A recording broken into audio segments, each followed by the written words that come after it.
विधायकों की वेतन बढ़ाने की बात आई जब, तो इन्होंने कई कमेटियां गठित की गई और कितने जनताओं से राय लिए, सरकार इसको बताए। जब शिक्षकों का वेतन बढ़ाने की बात आती है तो 23 कमेटियां गठित की जाती है और आज तक एक कमेटी उसका निर्णय नहीं ले पाया। हमको काम करने में कोई तकलीफ नहीं है, तकलीफ हमको वेतन में है। हमारे वेतन में विसंगति है।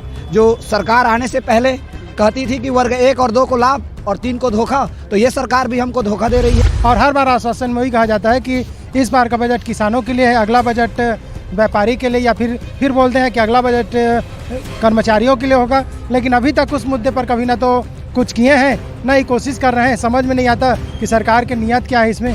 क्योंकि शिक्षक बार बार रोड में आ रहे हैं, अच्छी बात नहीं है। हमको खुद को गंदा लगता है, अपने परिवार अपने बच्चे लोग को छोड़ के हम लोग रोड में खड़ा होना पड़ रहा है। सरकार ने इनको आश्वासन दिया कि आप बच्चों की चिंता करें, हम आपकी चिंता करें, लेकिन चिंता से चतुराई घटे, घटे रूप और ज्ञान। चिंता बड़ी अभाग नहीं, चिंता चीता समान। इनको लगा कि चिंता सरकार नहीं कर रही है और वो चिंता आज इनके लिए चीता का समान बन चुका है। इसीलिए आज फिर से ये लोग विधानसभा घेराव के लिए निकले, प्रदर्शन के लिए फिर से एक बार सड़कों पर उतरे। नहीं, अभी तक तो उन्होंने चिंता नहीं किया जैसा हमको आश्वासन दिया गया था। हमने कई बार आंदोलन किया है। पहली बार सचिव स्तर पर हमको आश्वासन देके हमारे आंदोलन को तोड़ा गया। दूसरी बार शिक्षा मंत्री जी ने स्वयं मीडिया में आकर के कहा था 12 मार्च को कि हम आपको बहुत जल्दी पूरा करेंगे। तीसरी बार में माननीय मुख्यमंत्री जी ने कहा कि 90 दिन की कमेटी बनेगी और 90 दिन के अंदर ही हम आपका पूरा कर देंगे। इसके बाद हम अनिश्चितकालीन में गए तो वहाँ आपको पता है, जैसे मेरे भाइयों ने बताया कि उनका कहना था कि आप बच्चों की चिंता कीजिए, हम आपकी चिंता करेंगे। लेकिन उनके तरफ से कुछ भी नहीं हुआ। मजबूर होकर के हमको पुनः सड़क में आना पड़ा। ना तो कमेटी का पता चल रहा है, नहीं तो अभी तक वेतन भी संगठित कमेटी का पता नहीं चल रहा है। कमेटी का पता नहीं चल रहा है, कहने का मतलब रिपोर्ट नहीं दिए हैं अभी तक, जबकि उसमें स्पष्ट कहा गया था कि 90 दिन के अंदर में कमेटी अपना रिपोर्ट देंगे। वहाँ तो IAS IPS लोग बैठे हुए हैं, उनके लिए तो 2 घंटे का काम है। यदि वो सही तरीके से उसको एनालिसिस करें और एनालिसिस करके यदि उस चीज़ को अपनी बात रखे तो निश्चित है वो 2-3 घंटे का काम है, कोई बहुत बड़ा काम नहीं है। बताइए, हम लोग सरगुजा जिला से कल से चले हुए हैं। हमारे बहुत सारे साथी लोग रास्ते में लटक चुके हैं, जो कि जंगलों में कुछ मतलब पुलिस द्वारा छोड़ दिया गया है ना। इसलिए यहाँ पर जनसंख्या बल। राजधानी रायपुर में लगातार शिक्षकों का जमावड़ा लगना शुरू हो चुका है। सहायक शिक्षक यहाँ राजधानी रायपुर पहुँचे हैं। क्या कुछ उनकी मांग है, क्या कुछ उनका दर्द है, किस मुसीबत में काम करते हैं, आखिर क्यों सरकार उनकी नहीं सुन रही, ये जानने के लिए हम पहुंचे हैं राजधानी रायपुर के बूढ़ा तालाब, जहां पर इन्हें सप्रेशाला मैदान के पास रोक लिया गया था। इनकी मांगें सुनी गई, ज्ञापन सौंपा गया, जिसके बाद अब ये अपने घर के लिए लौट रहे हैं। तो हम सहायक शिक्षकों से बात की चीत करेंगे, क्या कुछ उनकी मांग है। वे कहाँ से आए पहले बताएंगे अपना नाम। मैं जांजगीर से आया हूँ, रविंद्र कुमार राठौर, और मैं वहाँ छत्तीसगढ़ सहायक शिक्षक फेडरेशन का जिला अध्यक्ष हूँ। अध्यक्ष आप हैं, तो ये जानना चाहूँगे क्या कुछ आप लोग को तकलीफ होता है काम करने में। हमको काम करने में कोई तकलीफ नहीं है, तकलीफ हमको वेतन में है। हमारे वेतन में विसंगति है। जो सरकार आने से पहले कहती थी कि वर्ग 1 और 2 को लाभ और 3 को धोखा, तो ये सरकार भी हमको धोखा दे रही है और अभी तक हमारे वेतन विसंगति की मांग नहीं सुनी गई है। यही हमको तकलीफ है और हम चाहते हैं आपके माध्यम से कि सरकार हमारे मांगों पर जल्द से विचार करे और हमारे वेतन विसंगति में आवश्यक सुधार करे। अध्यक्ष जी बोल रहे हैं कि विचार करे, क्या लगता है सरकार विचार कर रहे हैं, फिर विचार करने का सिर्फ नाटक हो रहा है। बिल्कुल नाटक हो रहा है, क्योंकि इससे पहले भी हमें बहुत बार आश्वासन दिया जा चुका है और हर बार आश्वासन में वही कहा जाता है कि इस बार का बजट किसानों के लिए है, अगला बजट व्यापारी के लिए, या फिर बोलते हैं कि अगला बजट कर्मचारियों के लिए होगा। लेकिन अभी तक उस मुद्दे पर कभी ना तो कुछ किए हैं, ना ही कोशिश कर रहे हैं। समझ में नहीं आता कि सरकार की नीयत क्या है इसमें। और वेतन विसंगति है, उसको खुद मानते हैं कि नहीं मानते तो फिर चुनाव में घोषणा पत्र में भी नहीं रखते। नहीं, आप शिक्षक है, आपको तो समझ आना चाहिए कि नीयत क्या है। नियत उसका साफ दिख रहा है कि खोट है। बिल्कुल नियत में खोट है। यदि नियत उसका साफ होता तो हमें 4 साल तक इंतजार करना नहीं पड़ता, क्योंकि पिछले सितंबर में 5 सितंबर को जिस समय सभी टीचर जितने गुरुजन हैं सब अपने विद्यालय में रह करके अपने जो छात्र हैं उसके लिए काम करते हैं, तो हम लोग शिक्षक के दिवस के दिन मैदान में थे, रोड पर थे। और उस दिन भी हमको आश्वासन दिया गया था कि 90 दिन के अंदर आप लोगों का वेतन विसंगति दूर के लिए एक कमेटी बना करके उसको दूर किया जाएगा। और आज पूरे साल भर होने को आया है, ना तो कमेटी का पता चल रहा है, नहीं तो अभी तक वेतन विसंगति कमेटी का पता नहीं चल रहा है। कमेटी का पता नहीं चल रहा है, कहने का मतलब रिपोर्ट नहीं दिए हैं अभी तक, जबकि उसमें स्पष्ट कहा गया था कि 90 दिन के अंदर में कमेटी अपना रिपोर्ट देंगे और अभी तक नहीं आया रिपोर्ट। नहीं आया अभी तक रिपोर्ट। तो क्या लगता है, रिपोर्ट नहीं आया, सरकार एक तरफ कमेटी गठित करता है, तो ऐसे में आप लोग के मन में कुछ उठता है सवाल। बिल्कुल उठेगा, सरकार के नियत में खोट है, सीधी सी बात है। ठीक है, सरकार की नियत में खोट है, इस साफ तौर पर कहने। आप कहाँ से हैं, क्या नाम है आपका। मैं विजेंद्र चौहान, कार्यकारी जिला अध्यक्ष रायगढ़ से, सहायक शिक्षक फेडरेशन। जैसे कि हम लोग कंटिन्यू 5 सितंबर 2021 से आंदोलनरत हैं। पहले हम लोग आंदोलन कर चुके थे और उस जब 2021 में भूपेश सरकार साहब बोली थी कि 90 दिनों में कमेटी का रिपोर्ट आ जाएगा बोल के, लेकिन 90 दिनों में कहाँ से कमेटी को रिपोर्ट आता है? यहाँ से साल भर होने को है, उसके बीच में हम लोग दिसंबर में अनिश्चितकालीन आंदोलन पर गए हुए थे। लेकिन अनिश्चितकालीन आंदोलन में भी उन्होंने ठोस आश्वासन दिया था और फिर कमेटी के बाद ही वहाँ पे उजागर हुआ था। तो वहाँ पे उजागर हुआ था और कमेटी फिर से वहाँ से रिपोर्ट नहीं सौंपी। तो उसके बाद हमारे प्रांतीय टीम ने, समस्त जिला अध्यक्षों ने प्रांतीय बैठक में निर्णय लिया कि अब यह जो छलावा है वो सहा नहीं जाएगा, और इसीलिए हम लोग ये एक दिन का सांकेतिक धरना प्रदर्शन किए हैं विधानसभा घेराव के लिए। आप लोग देख भी रहे हैं कि यहाँ पर पुलिस बल के माध्यम से हमारे समस्त 1,09,000 साथियों को यहाँ पे रोक लिया गया है, जिससे हमारे प्रांतीय टीम और माननीय मनीष मिश्रा जी यहाँ पे जो भी अधिकारी आए थे उनके तरफ से उनको ज्ञापन दे चुके हैं हमारे वेतन विसंगति दूर करने को मांग को लेकर। आप क्या कहेंगे, क्योंकि लगातार आप लोग के साथ छल हो रहे हैं, आप लोग कह रहे हैं, इस बार क्या लगता है? माननीय मनीष मिश्रा जी हमारे प्रांताध्यक्ष हैं और जैसा कि अभी आपने देखा है उनके अनुसार जो बोला गया है, निश्चित ही रणनीति बनाया जाएगा और रणनीति बनाने के बाद आगे की कार्रवाई की जाएगी। आप किस तरह देखते हैं? पूरे 4 साल बीत गए लेकिन आप लोग का मांग पूरा नहीं हुआ।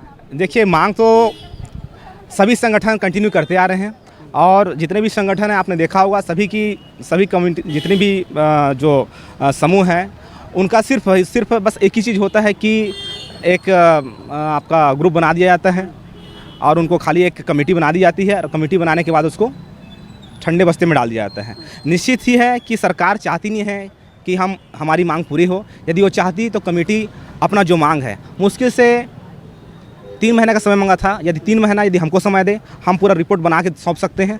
वहाँ तो IAS IPS लोग बैठे हुए हैं, उनके लिए तो 2 घंटे का काम है। यदि वो सही तरीके से उसको एनालिसिस करें और एनालिसिस करके यदि उस चीज़ को अपनी बात रखे तो निश्चित है वो 2-3 घंटे का काम है, कोई बहुत बड़ा काम नहीं है। और उसकी खाका पूर्व में हम दे चुके हैं, वहाँ पे हमारे मनीष मिश्रा जी ने 2 बार वहाँ पे सौंप चुके हैं और बस इतना ही कहना चाहूँगा मैं। ठीक है, मतलब 2-4 घंटे का काम है लेकिन सरकार अब तक क्यों नहीं कर पा रही है, ये संशय की स्थिति है सहायक शिक्षकों के मन में। कुछ और उनसे बातचीत करते हैं। कहाँ से आए भैया, क्या नाम है? मैं रायगढ़ से S कुमार सारथी, जिला मीडिया प्रभारी। क्या कुछ कहेंगे? मैं कहना चाहता हूं सरकार को हम लोग की मांग को जल्द से जल्द पूरा करना चाहिए, क्योंकि शिक्षक बार बार रोड में आ रहे हैं, अच्छी बात नहीं है। हमको खुद को गंदा लगता है, अपने परिवार अपने बच्चे लोग को छोड़ के हम लोग रोड में खड़ा होना पड़ रहा है। हम लोग शासन से चाह रहे हैं कि हमारा जो वेतन विसंगति है, मुख्य मांग, एक सूत्रीय मांग, उसको जल्द से जल्द पूर्ण करें ताकि हमारा सुचारू ढंग से हम लोग अध्ययन कराने में सफल हों। ठीक है, कहाँ से आए भैया, क्या नाम है? मेरा नाम संतोष कुमार यादव, मैं जिला सचिव सरगुजा जिला। क्या कहेंगे? तो मैं यही कहना चाहूँगा कि हम लोग 4 वर्षों से हम लोग बीच बीच में हड़ताल करते आ रहे हैं।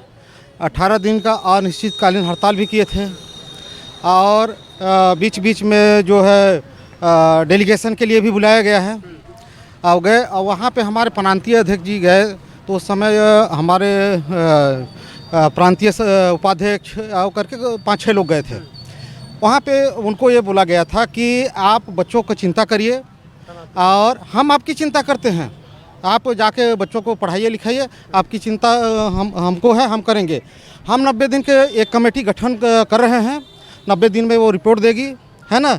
वो कमेटी का नाम है पिंगुआ कमेटी, है ना। उसमें हमारे मेन हैं आलोक शुक्ला जी हैं और मैं आज 1 वर्ष हो जा रहा है, मतलब ये कमेटी बनते आज तक उसका कोई रिजल्ट नहीं आया, कोई उसका डॉक्यूमेंट सरकार की तरफ पेश नहीं हुआ कि इनको क्या वेतन विसंगति में क्या दिया जाए, अभी तक कुछ नहीं हुआ है। बताइए, हम लोग सरगुजा जिला से कल से चले हुए हैं, हमारे बहुत सारे साथी लोग रास्ते में लटक चुके हैं, जो कि जंगलों में कुछ मतलब पुलिस द्वारा छोड़ दिया गया है ना। इसलिए यहाँ पर जनसंख्या बल थोड़ा सा कम हुआ, अन्यथा जनसंख्या बल जैसे पहले आता था वैसे ही आएगा। और अभी जो आने वाले समय में जो हम लोग हड़ताल करने जा रहे हैं, है ना, जो अनिश्चितकालीन हड़ताल होगा उसमें हम लोग 100%, अब ये भी बता दे रहा हूँ कि जो आज की जो हड़ताल हम लोग का 1 दिवसीय धरना था, इसमें हमारे क्षेत्र का सरगुजा जिला का मैं बताना चाहूँगा कि 100% छुट्टी में सब हैं और सब का सब आ रहे थे। लेकिन सब यही बीच में दिया गया है। साफ तौर पर आपका कहना है कि इन लोगों का साफ तौर पर कहना है कि सरकार ने साफ तौर पर कहा था पिछली बार जो इनकी जो हड़ताल हुआ था उसमें सरकार ने इनको आश्वासन दिया कि आप बच्चों की चिंता करें, हम आपकी चिंता करें, लेकिन चिंता से चतुराई घटे, घटे रूप और ज्ञान, चिंता बड़ी अभाग नहीं, चिंता चीता समान। इनको लगा कि चिंता सरकार नहीं कर रही है और वो चिंता आज इनके लिए चीता का समान बन चुका है। इसीलिए आज फिर से ये लोग विधानसभा घेराव के लिए निकले, प्रदर्शन के लिए फिर से एक बार सड़कों पर उतरे। क्या लगता है, लगा है कि चिंता चीता समान है, सरकार आप लोग की चिंता नहीं कर रही थी? नहीं, अभी तक तो उन्होंने चिंता नहीं किया जैसा हमको आश्वासन दिया गया था। हमने कई बार आंदोलन किया है। पहली बार सचिव स्तर पे हमको आश्वासन देके हमारे आंदोलन को तोड़ा गया। दूसरी बार शिक्षा मंत्री जी ने स्वयं मीडिया में आकर के कहा था 12 मार्च को कि हम आपको बहुत जल्दी पूरा करेंगे। तीसरी बार में माननीय मुख्यमंत्री जी ने कहा कि 90 दिन की कमेटी बनेगी और 90 दिन के अंदर ही हम आपका पूरा कर देंगे। इसके बाद हम अनिश्चितकालीन में गए तो वहाँ आपको पता है, जैसे मेरे भाइयों ने बताया कि उनका कहना था कि आप बच्चों की चिंता कीजिए, हम आपकी चिंता करेंगे, लेकिन उनके तरफ से कुछ भी नहीं हुआ। मजबूर होकर के हमको पुनः सड़क में आना पड़ा। इसके पहले हमने वादा निभाओ स्मरण आंदोलन के रूप में जहाँ जहाँ मुख्यमंत्री गए वहाँ वहाँ हमने ज्ञापन दिया, उनको याद दिलाने का कोशिश किया कि आप समय रहते इसको पूरा कर दीजिए, लेकिन जब कोई कार्रवाई नहीं हुई तो आज एक चेतावनी के रूप में हमने विधानसभा को घेरने का प्रोग्राम बनाया। और आज जो हमारे कारण वहाँ पे स्थगन प्रस्ताव भी आया है और ऐसा सुना हुआ है कि विपक्ष ने हमारे प्रश्नों को वहाँ पे रखा है, तो ये सारा काम वहाँ हुआ है और हमने एक चेतावनी दिया है आज। इसके बाद अभी पूरी लड़ाई हमारी बाकी है, अनिश्चितकालीन की ओर जाएंगे।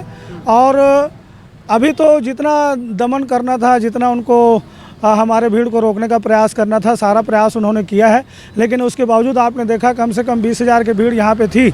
और जैसा मेरे को जानकारी मिला है कम से कम 20 से 30,000 लोगों को बीच से ही रोक दिया गया, कहीं जंगल में छोड़ दिया गया, थाने में डाल दिया गया। इस प्रकार से हमको दमन करने का कोशिश किया गया। सत्याग्रह एक सामान्य व्यक्ति का अधिकार होता है। सारे लोग जो हैं सत्याग्रह करते हैं, लोकतंत्र में लोकतांत्रिक तरीके से हड़ताल करना हमारा अधिकार है, लेकिन उस अधिकार को भी हमसे छीनने का प्रयास किया गया, जिसका सहायक शिक्षक फेडरेशन विरोध करता है। और अगले बार हम उनको एक बार और बोलना चाहेंगे कि हमारी मांगें पूरी कर दें, नहीं तो फिर हम अनिश्चितकालीन की ओर जाएंगे। जो मांग रहे हैं माननीय मुख्यमंत्री महोदय द्वारा वादा किया गया था जब सरकार नहीं बनी थी उस समय, और उसके घोषणा पत्र में भी ये लिखा गया है कि 1,09,000 सहायक शिक्षकों की जो वेतन विसंगति है, हमारी सरकार आएगी तो हम उस मांग को जो है पूरा करेंगे। लेकिन आज 4 साल बीत गया। पिछले वर्ष भी हम लोगों को ये वादा किया गया था माननीय मुख्य शिक्षा मंत्री द्वारा 12 मार्च को 2021 को कि आप लोगों की जो मांगे हैं वो जल्द दूर करेंगे। उसके बाद फिर हम लोग जो है धैर्य रखे।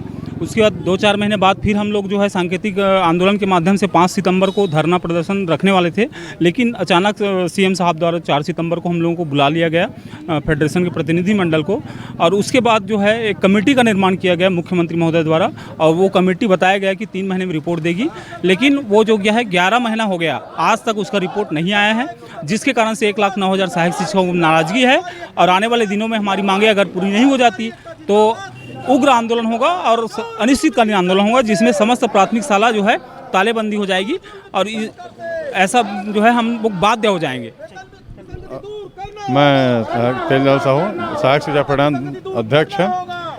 हमको आज विधानसभा का घेराव किया गया था, जिसमें हमारे 1,09,000 समस्त सहायक शिक्षक साथी आए हुए थे और शासन और प्रशासन को हमारी ताकत का अंदाज़ा हो गया है। हम अपनी एक मुख्य मांग है वेतन विसंगति, इनको हम शासन तक बात रखना चाह रहे हैं, जिनके संबंध में आज हमारे सदन में बात हुआ गया, इससे सदन में हमारा स्थगन हुआ गया है। इस संबंध में पूरे कहीं ना कहीं इस संबंध में जल्दी निर्णय उचित आया जाएगा, इसमें यही हम फिलहाल के लिए हैं। और आगे जो भी होगा उनके पूरे जिम्मेदारी यदि नहीं होता है तो उनके पूरे जिम्मेदारी शासन प्रशासन को होगी। ठीक है, तो साफ तौर पर सहायक शिक्षकों का कहना है कि सरकार के कामकाज और कथनी और करने में अंतर साफ है। इसी को लेकर के जिस तरीके से उनसे वादा किया गया था उन वादों को पूरा नहीं किया गया, जिसके कारण आज वे विधानसभा घेराव के लिए निकले थे, लेकिन उन्हें रोक दिया गया है। लेकिन अपनी बात है वो सरकार के अधिकारियों तक पहुँचा दी गई है। अब देखना होगा कि इनकी जो बात है अधिकारी सरकार तक कब तक पहुँचाती है और कब तक इनकी मांगों पर सरकार निर्णय लेती है, क्योंकि कमेटी बना दिया गया लेकिन कमेटी का निर्णय नहीं आया है। इसको लेकर भी सरकार के जो जनप्रतिनिधि है और सरकार के जो अधिकारी है उन पर भी सहायक शिक्षकों का लगातार आक्रोश देखने को मिल रहा है। अब देखने वाली बात होगी कब तक सरकार इनके पक्ष में फैसला लेता है। कैमरा पर्सन मीना के साथ आरजू कृष्ण वर्मा, रायपुर, छत्तीसगढ़।